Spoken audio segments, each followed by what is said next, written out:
nagusambirako ddala nno era omwami bamuyita Ky'Amulemesa yaliko chairman wa KCC yali mugenyi mukulu ku tournament y'amasomero ye yantwala mu KCC yalabanga tachi nga kweri nantwalayo era KCC nempeererako okumala ng'emyaka 3 nga bampa fees naki n'ebirala byonna kuba kati nze we nagattira ku KCC nga tebalina ttiimu nto nti yeetengeredde naye ate bw'osoma ku byafaayo bya KCC baali balina gye baali bayita city cabs yatandika 1979 naye ate nze we nagendayo ng'eyo baagijjawo wabula nga bo ng'ab'omupiira bakulembera club ennene bwetyo oli gy'aba atambulidde bw'alabayo omusambi omulungi gojja ng'amuleeta nga batuteekawo era training ng'ebeera wamu n'abakulu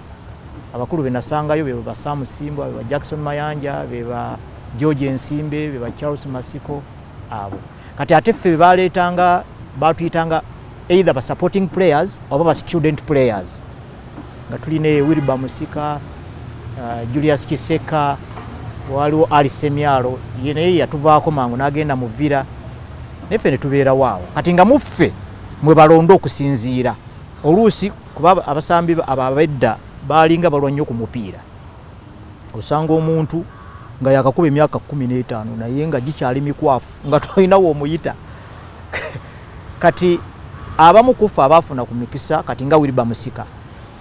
Musika nzijukira captain yali wa KCC Charles Masiko yamala kulwala VV eyo second round ya league ya 1994 yalwala VV first round bwe bagenda mugondi mu off season nga bamanyi bebera mu half season eyo off season yebera wakati awo ne ba promoting Wilbur okuva mufi Wilbur nakuba namba 3 eyo kuba ate yiki yali ansingako yali akuba namba nyingi olusi nga akuba 10 olusi 11 olusi namba 3 eyo ingredient ya njawulo omuntu okuba namba ezo wakiri akuba 10 osobola okuba 11 oba ne mukaaga naye being a defender is different naye nga ye Wilbur ebyo nabirina era second round nga mwana muto Wilbur yasooka okuba omupiira mu KCC ne season teyagwako bwe bayita cranes bamuyitirawo nenga muto so eyo ye ttiimu gye nalimu eya KCC naye nga tuli tukozesa kisaawe kye kimwawe Lugogo lwakuba kakati Lugogo yafuuka stadium ekyaza ne matches neffe ekyo kyatandika juzi 2012 like 10 years ago so eyo kufuuka stadium si bbanga ddene ekisaawe kye Lugogo so nembeera saakuba mupiira mu top flight kuba kyali kikwetagisa okubeera ne license eya top flight football eyo saagifunako naye nga tournament seze ziteetaaga license nga nzikuba wabeerangawo tournament ze baateekangawo nga wabeerangawo Palestine Cup ezo bwe zityo kati ate waliwo secretary wa KCC nga bamuyita Gideon Kalyoko baali ba member wano ku Kampala club ene ya tennis wano Wammanga wano kakati nabo baregisteringanga mu Uganda Cup kati olwokuba yali predominantly ya tennis kati nga baagala okusambayo ku mupiira kati abo abasambi aba KCC ng'akozesa influence olwokuba nti ne yali secretary wa club ng'atujjawo n'atutwala ne tusamba era eyo gy'emipiira egimu gye nnakubako era ate kati ono coach ono gundi Charles Senyange bamukazaako kadidi yali coach waffe naye nga y'omu ku ba senior players mu timu ya KCC so bwentyo bwe naliyo naye nga buli kye nali neetaaga nga nkifuna nga mulimu ezo school fees wabirawo allowance ezo misaala na biki ebyo lwakuba nti nno teguliiko butambi ogwaffe teguli nga mwaba omulembe guno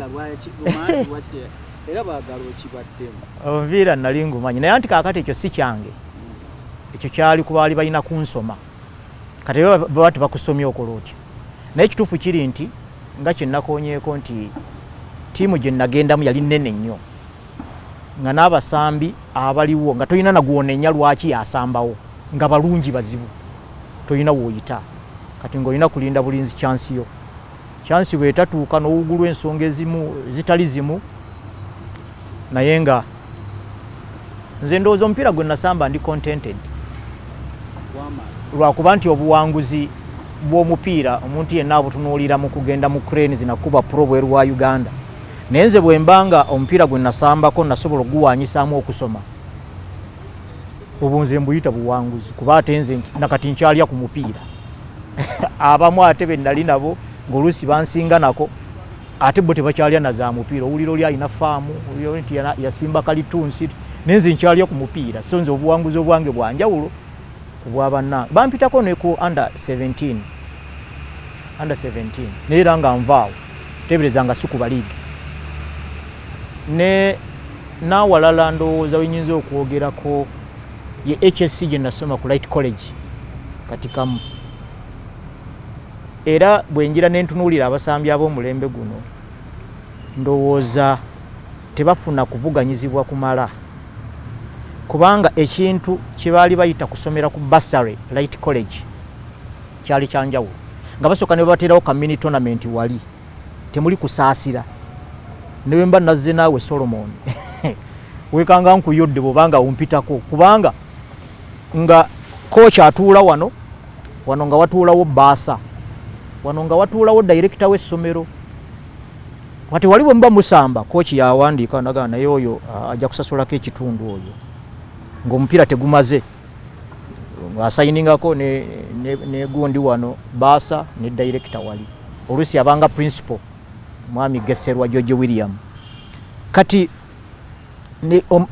okugezesebwa ne kubeera that competitive nti nno kubanga olabye olwo nvuddeyo mu KCC tekyampadde school fees nga nina okunoonya engeri gye nfunamu okusoma nga ntegedde chance gyeri Light College kasita taaki bagiraba nti enoze bulungi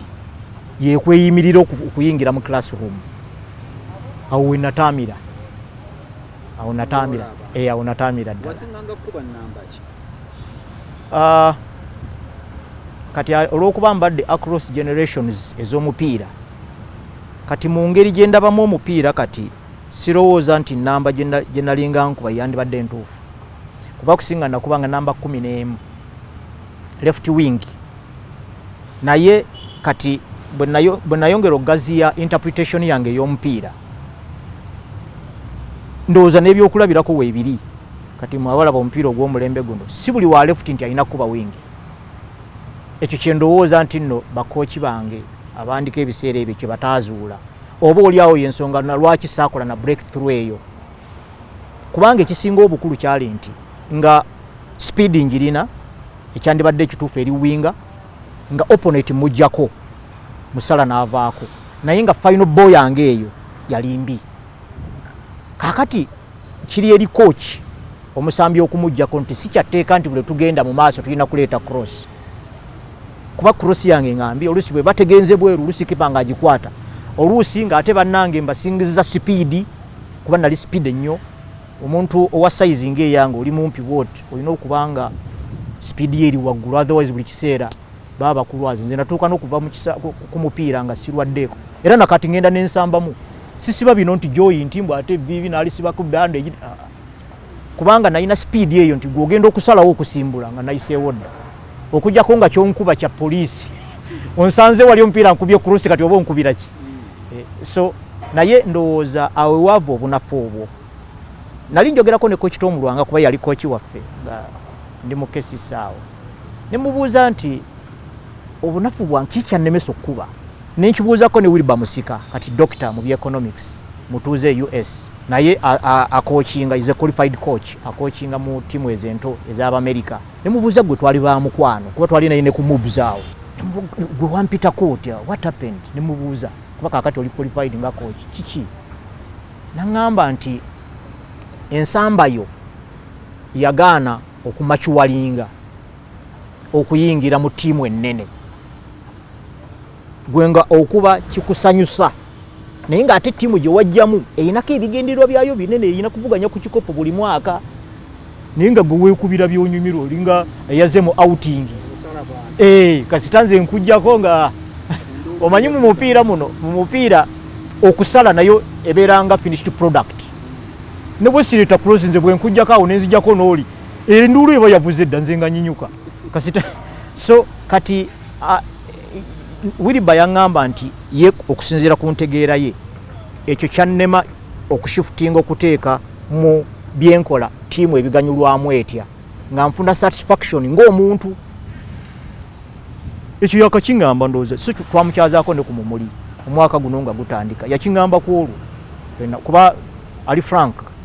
ate n'engeri gy'aludde mu nsi z'abazungu kati tawetaaweta akubuulira to your face ekintu kyonna oba kirungi oba kibi. Naye bwe yakiŋŋamba ne nzizaayo emabega ne nkijjukira kyenga eyo yannyumiranga nnyo nga nzija naye ate nga okusala abantu ebeera ingredient nnungi eri ttiimu yo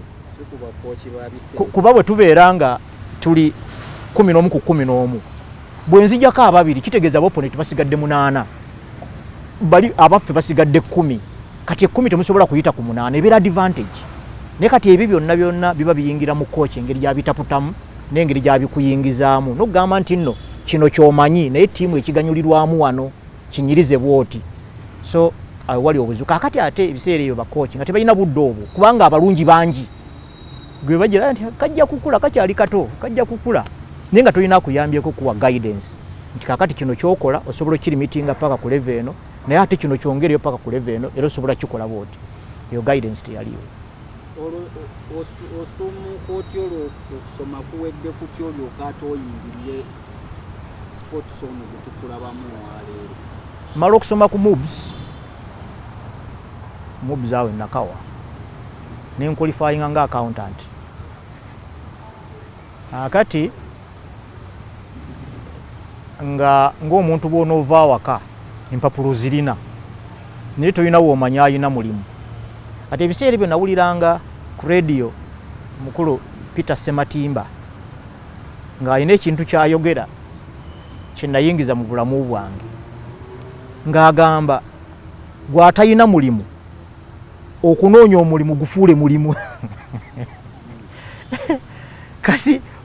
olina n'okukola pulaani ey'okunoonya omulimu. Kakati olunaku lwajjo yatambuddeko ku bizimbe ku street gundi ate awo toddawo kitegeeza opulaninga enkeera opulaninga kutandikirawo wa communal. So kakati nange okunoonya omulimu nali ngufudde mulimu era nennoonyanga naye mu kunoonya okwo gyengwira ku mugenzi Katolubwama. Kati Katolubwama ate yali muwagizi wa KCC ebiseera we nasambirayo. Kati ebiseera ebyo butafaanako omulembe guno kati ebintu byakyuka abawagizi tebakkirizibwa kulaba training. Neffe twabeeranga erugugaawo ng'abantu bajjula okwetoloola ekisaawe nti n'omupiira ne bwe guyita ebeeranga match. Kati ate enteekateeka ya KCC eyo yali nti baateekangawo bu mini tournaments olw'okuba nti abasambi ba KCC abasinga baasulanga ku nnyumba za club e Bukoto. Kati nga waliwo ffe abaavanga eka abasambi abamu nga bakulu balina amaka gaabwe ava wakaawe naye abo abaabeerangawo wakatikkati oba oluusi talina maka oluusi ki nga club erina ennyumba kubasula zonna nga basula wamu eringa camp e Bukoto eyo. Akati nga bateekawo tournament eringa nga bagituuma Bukoto versus rest of the world. Kati ffe abava eno awalala nga ffe bayita rest of the world. Kati nga tuzannya nabali abasula wali ku nnyumba za club naye nga bayinza okuteekawo ka tournament ako nga ka wiiki naye nga kabeera highly competitive naye nga coach aba alonda kujjamu abo abanaasamba league match mu weekend naye nga abawagizi n'okweyawulamu beeyawulamu n'olaba bano bawagira bano endulu ng'ebeera eruguga. Kaakati mu abo abajjanga okuwagira nga ne Katolubwama mwali. Kati nkuzza mu kino ekyokunoonya omulimu mugwako ku street kuba siyinza gamba ye yangwako kuba ye yali omunene baserebu tubalaba ku TV kiki ngamba mulangira kiki nga tukyasamba mupiira kino mugamba naye mbadde nsoma ngamba kati yosomye biki mugamba ndi accountant kale twagalayo accountant ku Bat Valley naye oyinza okukipinga ng'onkyekingako ku CBS kuba wenkolera kunze kale era nze okgenda ku CBS nagenda kulaba Katolubwama anfunira omulimu ogwa accounting ku Bat Valley. Okumanya Katonda akola ebintu bye mu ngeri ey'enjawulo. Awo nno natambulirawo emyezi nga 6 nga nzija ku CBS naye olw'okuba nti nakirabamuko advantage nti waakiriwe nga bwe nva awaka kati nsiibula nti ninako we ŋŋenda luli navangawo buvi kuyiika mu kibuga ka envelope kange kalimu byensomye ne application na hiki naye kati this time around ng'omuntu omusiba nuga kangendeko wano ku CBS naye luli najjanga buzi mu kibuga naye nzijanga ku CBS awo ng'ebintu bino ebyaffe eby'omupiira tasobola kubulwako byakubuuza nga tutuula awo nambuuza kino nambuuza kiri gundi asambirawo kochi gundi yaddawo ebwe bityo nitubibeeramu ebyo emyezi nga 6 naye ekirowoozo yakifunira awo nagaa naye omulimu guno tegunnaba kuggulawo bulungi naye engeri gy'osamba omupiira osobola okugira ng'oyambako wano kubanga omwami aliwo by then bali bamuyita mwami Ahmed Bogere Masembe nti talina bulungi bamuyambako oyinza okujjaawo ng'omuyambayambako konze kale kati mwami Masembe nga ntwalako mu office ye okumanya yambuulira nti amawulire mangu yangamba kakati mwe abasamba mu liigi ebyo byemunyumyawo ge mawulire nze muno oli kasitagamba nti pulira njaga bano endagaano yaabwe sigenda gizza bujja ngenda kubirako Rwanda nti yeba story konze nti kati gwe kyoba okola ekirungi obamanya amanya omubuuza linnya ng'omujjako na namba ye ya simu nga gw'ogindeetera wa olwo nfuuka reporter kubanga abantu bonna abali mu liigi nga mbamanyi abatabadde ba teammates babadde ba opponents era nga tumanyiganye abalala bakooki bankookinzeeko abalala babadde bakookinga ba opponents nga sisobola kubulwa amawulire nga ntwalanga stories nze gye nayitanga oluboozi nga ze stories eri naye ekiseera kyatuuka nandaga engeri gye babagamu stories simanyi story ina kubeera nga triangle simanyi ekinene kyekisooka eno ebyo byammwe byaba amawulire konze era nettaniranga nnyo ku gundi ku National Council of Sports Erugogo kubanga wabeeranga offices nyingi wano ya boxing wano ya cricket wano ya volleyball wano kati bwe najjanga awo nga sikola na interview mbuuza bubuuzo waayo mu boxing kati muyinayo kaki akapya olwo ya interview olinga yetentegula nga nzijayo olupapula lwange tournament ya novice nti kale nga ntwala story wa Masembe awo nawo nalwawo naye nga byakolanga programs eza sports nga ino program bagita akati kemizanyo na kakati ekyaliwo etandika saawa 4 kutuuka saawa 6 ku Manduso nga mu studio mbeeramu nga ngamba mbeerengamu akati oluusi babangako ebibuuzo bye babuuza ebya league nga kati nze asamba nteko kuba nga mbimanyi era olwagiranga nga yateekangamu amasimu abantu ne babuuza nga mpandiika wano olwagiranga nga mbimuwa kuba nali nga mbimanyi abantu bye babuuza kakati ngenda okulwawo awo ng'ate bano omulimu gwengezaako kuba bantwalayo kuyambako kwoli nga mpuliranga ebinyuma kubanga ate mpulira mbimanyi era kyovola basho zange zensinga okukola zimejalinga mu football njagala nnyo okuyingira mu kisaawe nkugambe Solomon wano woyimiridde si wandiyimiridde ng'omupiira gujja bwe guti ekintu ekyo sikisobola mu rugby naye mu football nkisobola kuba nkimanyi akati bwe ntyo mpola ekiseera ne kituuka ngenda okulaba ebya accounting tebikyazze ekiseera kyatuuka nga bangamba nti buli story gy'onooleetanga nga tukuwaayo koze ekiki namanyanga olwo buli press conference nga nina okugibaamu ne neekwata ku be nasangawo mu field nga kakati ono omwami eyafudde James Mayanja n'omubuuzo waayo eriyo kati nti kati tulina press conference egindi webavaawo tugendako egindi ogenda okubala abalamu nga stories nziweza zentwala eno olugero bwe bazisayiningako nga babaako ke bampadde awo nno neetooloolerawo omwaka nga gumu n'ekitundu nga siri ku payroll ya CBS naye nga waakiri nina address ekyokubiri nga nfunye gwemmanja kyekimu ku bintu bye nafunamu obuwanguzi nga nfunye omulimu ku CBS nti nali nfunye gwemmanja nti olwo ne landlord nsobola omugamba kwatiriramu tebannasasula naye luli nali siina kwemmanja nga ne landlord tolina kyogenda mulimba akimanya bumanya omusajja w'omwo tannasasula naye kati wano ng'omanya nti alina wasobola okusinziira okwatirira so kati wenti wennyingira mu guno omulimu ekiseera ne kituuka bino mbikubuulira mu paragraph singa 3 naye njogera ku myaka ne gijja nga giyitawo bwe gityo okutuusa lwe nafuna program ku CBS gye ntuulamu nga ya dakiika 5 dakiika eze5 saa 9 kitundu n'endala 5 ku 10 kitundu. Nenjiyizaamu ebintu bingi nnyo ebirungo kati abantu ne baagala programu eyo. Kwe namanyira be bayimbi by then Eagles Production baali bakyali wamu. Mukulu oyo Mr. Kisemakula nga ankubira simu nga nakamaliriza program ti byoyogedde byonna obadde opapirira jangu obiddemu wano ku kalenda. Angenda nga batula ku kalenda ne kati ne Honorable ono kati Geoffrey Rutaya abayimbi aba Eagles abo era nga mbatuulamu nenjogera era kyova olaba ndowooza n'ekirowoozo kino ekivulu kyenteekateeka kyandibadde kyatandika dda kubanga abantu baali babeeranga dda n'ebibuuzo nga baagala mbiddemu kuba kakati Eagles abo bantu baali banene na kakati banene mu ggwanga baba nga basobolanga okwegombanga bye nakolanga ate ngenda okuva ku kalenda awo nga bamaze okutuula ne bawuliriza byenjogera ne bambuuza n'ebibuuzo ne mbiddamu nga bantemera nga bampa kasente kuba ebiseera ebyo nga ku CBS nga siri ku payroll naye bampitanga nga bantemera era Mr. Kyoyo ndowooza ye yasenda ne mukulu wabe Mukiibi programs manager n'amugamba nti omwana oyo obudde bw'omuwa tebumala programu eyo ne bagigaziyaamu kati ezaali 5 ne bakagatta wamu ne kabeera ka ddakiika 10 oyo 2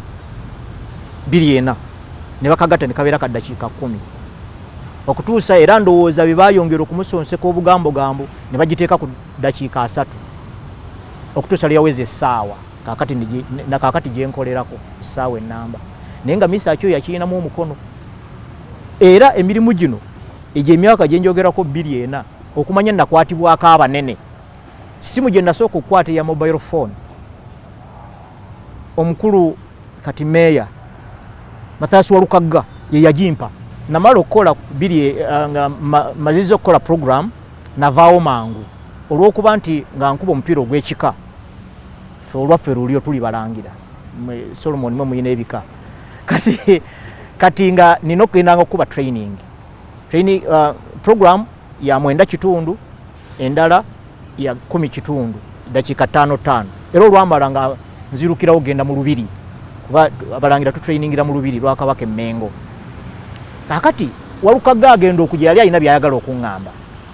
agenda okujja nga bamugamba taliwo agenze ku training ya kika kyabwe najjaawo mu lubiri yansanga nyambala bwenti aŋŋamba engeri badde nkwetaagamu engeri gy'ogenda okukola training kanneme kutawaanya naye mpa ku namba ye ya simu n'akukubira bye njagala okugamba nimuganze sirina simu era kye yakola simu ye gye yali akutte yajjamu bujja simu kaadi n'agiteeka mu nsawo ye n'ampa simu ye mobile phone gye nasooka okukwatako so kati ndudde abantu abo abanene abo nga bagoberera emirimu gye nkola kubanga omulimu guno nagutya nnyo olw'okuba mu kusooka nali sikwalifayinzeemu nengezaako okunoonya ebintu ebinkuumira ku mulimu kubanga omulamwa gwali nti noonya gw'emmanja kati era bwe nagutandika newankubadde omupiira nali ngumanyi ng'okugusamba nalowooza nti omupiira gwaffe teguliiko biwandiiko nga ne Google kati gye mulina oyo mulembe guno ebintu nga tebiriimu nenwana okulaba nga nfuna personal archive era nagirwanisa nnyo abantu bangi nnyo benakolangako interview nga ngenda n'okulaba league matches oluusi match neggwako nga sitegedde na bigenda mu maaso nze kasitanda bali free oba yaliko referee nti ali mu myaka 5 kudda waggulu oyo nga gwenziza wali n'ekitabo kyange kyayogera kyempandiika ne mubuuza ku squad guni ne mubuuza ye Villa yakola etya okujja mu kibinja ky'ababinywera ye KCC yakola etya ebyo byonna ne ngenda nga mbinoonya nga mbijjamu abo bari freeze abali retiringa abaliko ba managers abawagiza abo abakulu abaliko abasambi bwentyo nga nwana okufuna personal archive kakati bagenda okunteeka ku muzindaalo 2 okola ka show akaddakiika 5 nakola nga sports wa ddakiika 4 nga ndekayo eddakiika 1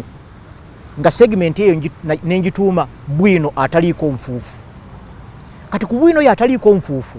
nga nnyinza okukuwa match eyazanyibwa 1964 notunula ne ku face yange noga omusajja ono yali ludda wa 1964 yali naye nga match njegazanyizaamu ng'eyagiraba kubanga nakola interview ku bantu ab'enkizo nze kasita nkuzuula nti gw'omu ku baali basamba nkubuuza line up kati bw'oŋŋamba nti mu baali basamba twalimu ne Solomon Kaweesa gwe nga mmaliriza interview yo nga ngende wa Solomon Kaweesa nga ngenda n'ew'omulala bwe mpezaawo abantu 5 ne nzuula nti nno mulimu ebifaanagana manya ebyo bituufu ebyo nga byenteeka mu personal archive. Kaakati bwe nabikuŋŋaanya ne biwera omwo mwe najja ka segment ako bwina ataliiko nfuufu. Ngenda nno okuwulira oluvannyuma nga waliwo n'abalina amawulire ago bwe gatyo ndowooza ogamanyiiko. Nze ndowooza bajja mu kantu kubanga we nakakoleranga abo tebannatandika nga institution. Nze nakakola biliena ng'oyinza okuba onsinga okumanya we baggulirawo. Naye nze kyenzijukira baggulawo nga radio yaffe gavumenti egijja ku mpewo 29 akantu ate nakaddamu ngenda okuwulira bali likyali tutte naye nga kyekyakantuumisaako era mwe mwava waliwo ne kati ne project ku CBS bagiyita bingwa yava omwo kubanga olw'okuba nakizuula nti nno omupiira gwaffe teguliiko biwandiiko ate nga abantu nze ebiwandiiko ebyo nzize mbinoonya nga nina personal archive era nga mbalekerayo ddakiika nnamba okubabuulira akantu ako nga nkayita bwina ataliiko nfuufu. Ekiseera kyatuuka era nafunanga abantu abakayana bangi. Omuntu n'ava Masaka n'agamba kantu ke wayogeddeko ku Lwokusatu nze yo maachi nagiriko wagambye Joakim Matovu ye yateeba naye si Joakim ye yateeba gol nzijukira kwegamba abageza ku kakati ate nga nabo sibawakanya kuba nze njogera ku kintu kyesaalabako naye nange nyimiriddewo ku bantu nange be na interviewinga kati nemmanya omwami ali Kitonsa so jjajja wa Ismail Kiyonga munnamawulire w'ebyemizannyo ali Kitonsa ye yannyumiza okwava expresso gituma Red Eagle era yali 1964 kati ngenda kuwayo ekyokulabirako kimu. Red Eagles abantu baddeyo ne bagamba Red Eagles ninga tebamanyi ko kyava balowooza nti express kwambala mijozi mimyufu nedda.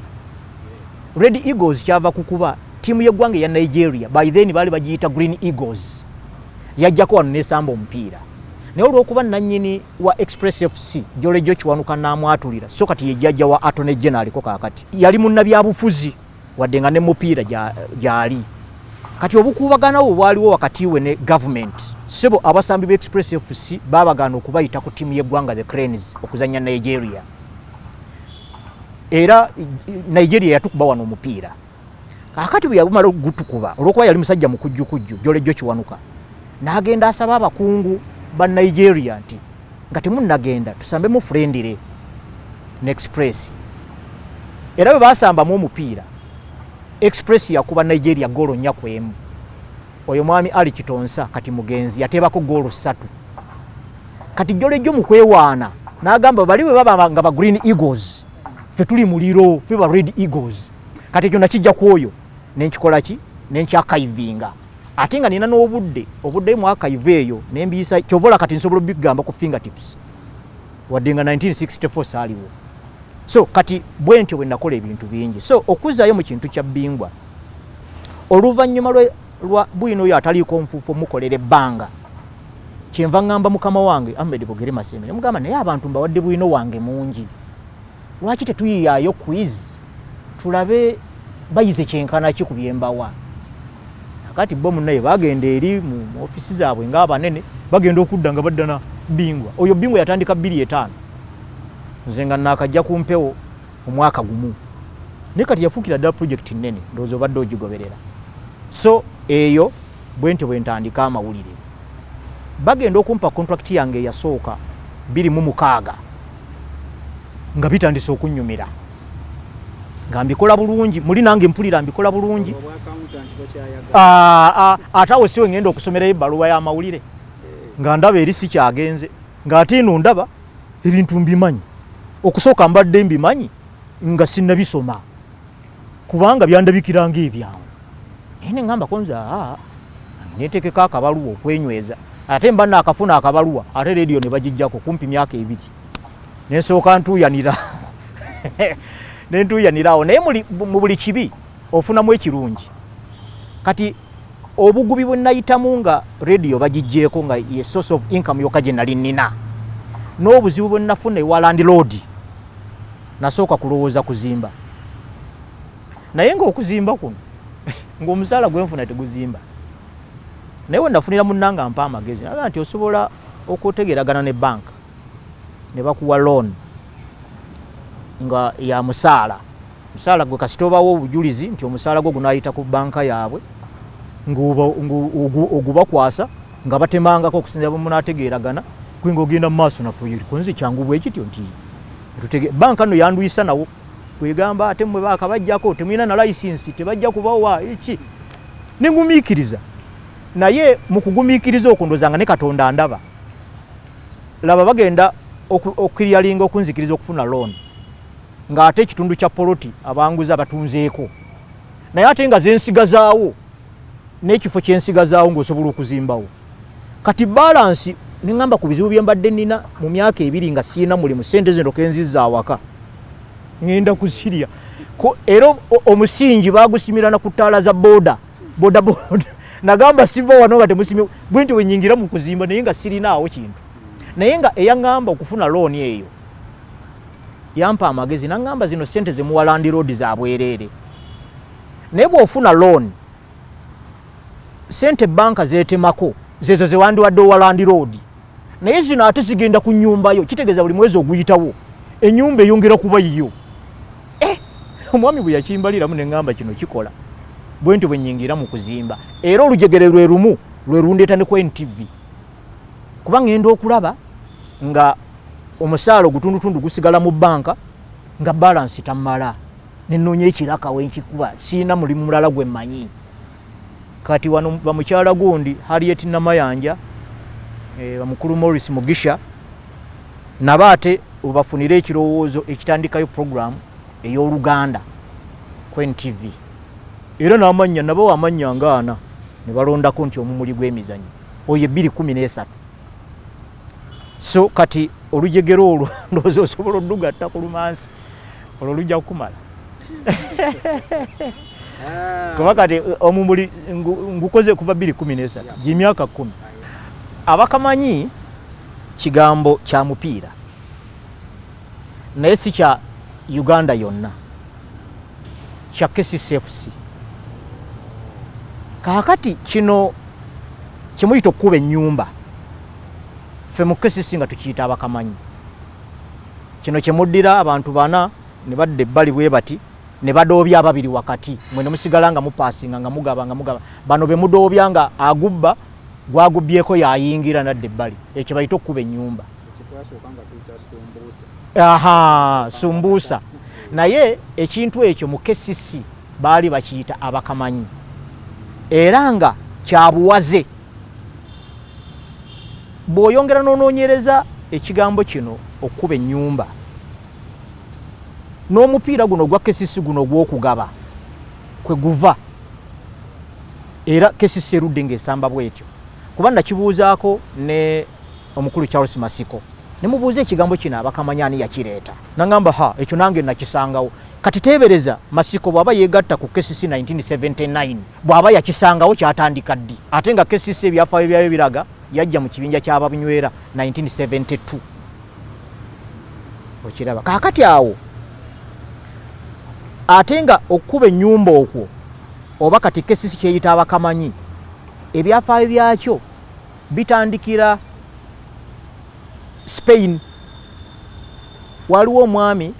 gwali mwaka gwa 1957 ye yalaba ensamba y'omupiira Hungary engeri gye baali basambamu n'alowooza nti ayinza okuyiyayo ekintu ekyo n'asooka nga match agitadde awafunda bwe watyo then abasambi kasita bajja obujulizi bwonna obwetaagisa mu match y'ekisaawe ekinene olwo nga bagaziya ki we basambira era ennyumba eno lwakuba ttiimu ezimu tezigifaako kuba ennyumba nze ndowooza ye match naye nga naawe bwe basomako ku geography ne bagamba nti ogenda okuba River Nile ogikube ku lupapula nno ssebo naye nga yesinga obuwanvu mu Africa oba ne mu nsi yonna kyokka gwe ng'olina ka exercise book ka 32 ssebo kogenda okuba River Nile naye bo abasomesa n'akugamba nti nti wano wansi oteekawo ki nti kano akakoloboze koolaba wano ti kaliko River Nile yonna ngifundiriza wano neno swamp oba swamp ye olutobazi luno luliko kilomita 50 naye gwe ssebo olukubye ku lupapula so kakati ndowooza n'ennyumba bwetyo bweri mu football match eyo erina kubeera match kyova olaba KCC eyagala omupiira ogw'okugaba yalinga strict nnyo era nga yokochi waffe Tom Lwanga bwe twavanga mu van mwe twatambuliranga ng'abasambi kasita driver yagizikizanga bwati ng'awogganira nti abakamanyi nga buli omu tumanya saakozi zaffe kutulina okugenda bano bagenda wano bano fagene situ ng'era jja n'amonitaringa si byakusaagiramu n'amonitaringa n'alaba kaakati nze mu ntegera yange ey'omupiira ate ne bw'osomako ku nnyumba eyo boddayo mu kiri kyeggambyeko ekya 1957 kyekyo kye bayita rondo oyo yatandikibwa 1957 kaakati omwami bamuyita Rooks ye yayingiza ennyumba eyo n'agiyingiza mu ttiimu ya Barcelona yali atendeka Barcelona enkulu ne Barcelona ento kwegamba era ndowooza olaba omupiira gwa Barcelona gwakugaba gulina kuba mugenderere si bya kooki kunyumyako bunyumya nti kati mugabeeko walina okubeerawo enkola eŋŋenderere omupiira ogwo gutambule kubanga era bw'otunuulira ennyumba eyo obanga ogigenderedde bulungi ekisooka eriko ebifo sigamba nti mugenda kuba yiika nnamba era weesanga kooki atadde wali kooni na wano timulina koma wano ekyo kimu ekyokubiri mwe abasamba buli omu aba atya okuyingira munda tayagala kumudoobya kitegeeza aba alina okonsentratinga ng'awamu ne paasi amuwe ennungi kuba bw'omuwa embi era bagamba nti gusebo gw'oyingira ogabye bubi kati oba tayagala kuyingira muli agaba bulungi kati ne mu maaki omuntu olina okumuwa paasi ennungi omuntu akuli wano ku lusegere lwaki omuwa paasi ng'akuba cross kati okwegendereza okwo owe bulungi nono ne yespacinga bulungi kitegeeza mulimu ne movement ekyokusatu mulimu wogenda okufunira omupiira olina okuba nga olina options zisatu olina ono akuli sayidi yeeno olina akuli sayidi yeeno olina n'oli gwosobola okukubira diagono wakati ne match bwe yina okuba kati lwaki bwe mubeera mu match munaasibya omupiira weewuwo lwaki mwekweka so kakati eyo yennyumba ennyumba eyo yali mu KCC ne Barcelona n'ebyo ebya Europe yatandika 1957 kati okukiyita rondo kigambo kya Lufalansa naye abayitale be baakijjayo kati omwami ono gye yakikoppa omwami yo Rooks n'akitwala mu ttiimu ya Barcelona Mulamasi era kyovola abaana abo abava mu Lamasi Academy ya Barcelona bavaayo omupiira bagugaba kiva okwo sigamba nti kooki yadda kutaakira ina abinyumyako nti kaakati mugabeeko kibeerako structure kiva eri so kati ne KCC ekyo kyerudde n'akawoowo ekintu ekyo si kyakunyumyako bunyumya abakulu abateekerateekera KCC eyo bamukulu Jaberi Bidandisali baateekateeka ttiimu eyo nti erina kuba mupiira gwa kuweerezeganya oba ewangudde ekikopo mu season oba tewangudde omupiira gulina okunyuma kyova olaba n'okutwaliza awamu KCCA FC ye ttiimu ey'ekitongole kya gavumenti erina abawagizi abangi ekyo tekiri mu bitongole ebirala ebirina bw'otunuulira ttiimu endala ebitongole ebirala birina ttiimu mu liigi UPDF poliisi URA Maroons bonna bo beekubira gwabwe naye KCC omupiira ogwo gwegaba olw'okuba nti negugabye okumala ebbanga waakiri yabaako abantu bejja mu community ne bagamba waayi ate ffenna emirimu gya KCC ng'ekitongole tugimanyi eyagala bawagizi mu Kampala naye ate mu Kampala mwekwata emisolo ogenda okuwulira nti wali ennakasero nti maduuka gawo gonna KCC yagaggadde kaakati olangirira otya nti eriyo maaki ennakivubo KCC yezanya n'ojjuza abantu ndowooza osobola okigatta n'olaba kati abantu baavaayo ku kitongole ne batunuulira ekintu kino KCC kyesamba mu kisaawe naye ng'ekintu ekyo kizimbe kuva eri mu kukuba ennyumba omupiira ogwo gw'okuweerezeganya era yo KCC yali ekiyita abakamanyi kaakati nze ng'eyaliyo ng'ekigambo ekyo kikozesebwa nga mmanyi ne kye kitegeeza ne puroguramu n'engikyusa kuba ekigambo abakamanyi mu puroguramu eyo kati kiwangadde emyaka 5 gyokka ate nga nze mbadde ku CBS okuva 2004 naye olw'okuba nti nno puroguramu ezenga ekula nzize nfuna obumanyirivu kati ne ŋŋamba ku bbanga lye mmaze mu mupiira ne mu puroguramu eno nange nzije ku muzindaalo abantu mbagambe nti Aston Villa agikubye goal emu ku bwerere nkomaawo kati ate olwo atandika obutandisa akole ki kati ate nga mpulira omupiira ngumanyi yensonga lwaki nakyusa puroguramu eyo nga kati nyingirira ddala mu kisaawe era kyova olaba nze wendabira omupiira mbeerawo n'ekitabo kyange ne pen sirinda kusoma blogs mbu ate Google mbu ate kya maaki njiraba bwenti nendaba nti awo woyimiridde siwe watuufu nendaba opponent ng'akwetooloola nendaba munno bw'atakuyambyeko ate nga yandibadde alina okuyamba olwo nga nkizayo mukuba ennyumba omuntu asiba omupiira alina okubeera ne options 3 kakati gwono weewo bwasibye abalala mubadde luddawa akole ki so kati nendowooza nti wenyingira mu kisaawe mbanga akuba ennyumba kati mukuba ennyumba mu kifo kya programu gituuma oba 4 against 2 oba ki ate programu ya Uganda ngamba lwaki sijjayo abakamanyi kata abakamanyi manyi keeka eri nakubirayo ate nga abakamanyi kitegeeza kuba nnyumba